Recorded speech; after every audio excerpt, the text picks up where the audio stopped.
at 1,000 miles an hour and orbits around the sun at 67,000 miles an hour. I find that so interesting, especially because we don't feel a thing. Apparently, the reason we can't feel the Earth's rotation or spin is because we're all moving with it at the same constant speed. Sometimes I wonder if as a society we can be like that, not feel certain things because we are all going with the flow, moving with it, so to speak. I mean, think about how things like mass shootings, war, murder, environmental concerns, and climate change have become sort of the norm in our world.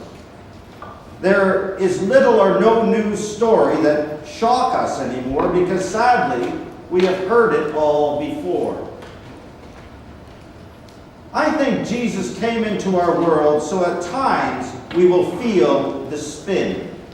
We will be jolted by the rotation so that we are awakened from the flow and need to stand up and say no. In this morning's gospel, Pilate asks Jesus if he is the king, and Jesus responds, "My kingdom is not from this world." My kingdom is not from this world, because in Jesus' world, he doesn't go with the flow. Where others say, go to war, Jesus says, put away your sword. Where others want to execute the convicted, Jesus tells us to cast our stones aside. Where others want to judge, Jesus tells us nobody is perfect. The list goes on and on. While others find fault with their fellow person, Jesus tells us to love them. Jesus tells us to feed the hungry, give to our poor, heal the sick. In essence, Jesus says, this world has one way of doing things. This world says it all about me, and I say that it is about us. And that brings us to our faith, a better way, the way of Christ. Today we celebrate the baptism of 3 beautiful children, Madeline, Luella, Margaret Dewitt, and Alice and Clark Hunter. We must remember we are welcoming them into a different kind of kingdom. Not a kingdom established here, but God's kingdom. Ultimately, Jesus redefines for us king and kingship. Belonging to the kingdom means we belong to each other. We work with each other to make the world a better place. We work with the families of Madeline, Clark, and Alice to help them as they nurture their faith and to make them feel welcome. We are all in this together.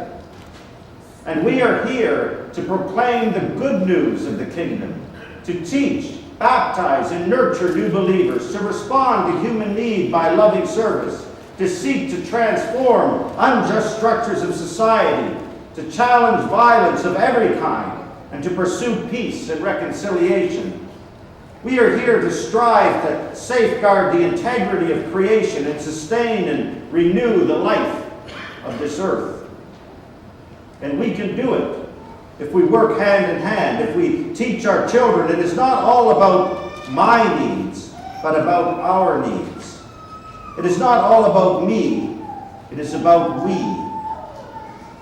I once read a story about an anthropologist studying the habits and customs of an African tribe. He found himself surrounded by children most days, so he decided to play a little game with them. He managed to get candy from the nearest town and put it all in a decorated basket at the foot of a tree.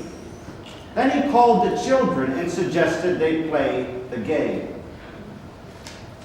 When the anthropologist took the candy and put it under the tree, he said to the children, "Now, you have to run to the tree, and the first one to get to the tree could have all the candy to his or herself."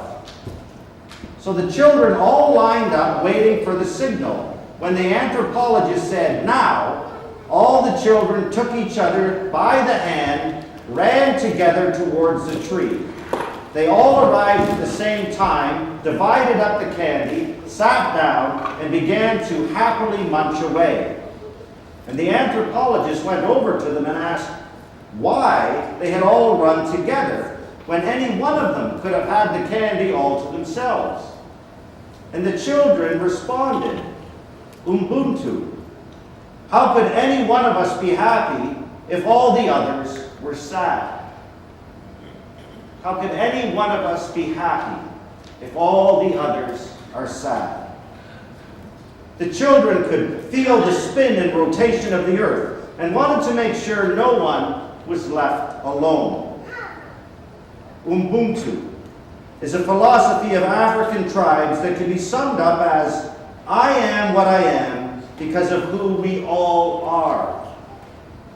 The philosophy considers the success of the group above that of the individual. There exists a common bond between us all, and it is through this bond, through our interaction with our fellow human beings, that we discover our own human qualities. I think that's beautiful, and I believe that's what it means to be Christian.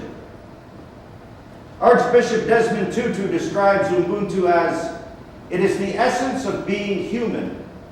It speaks of the fact that my humanity is caught up and inexplicably bound up in yours. I am human because I belong." It speaks about wholeness. It speaks about compassion.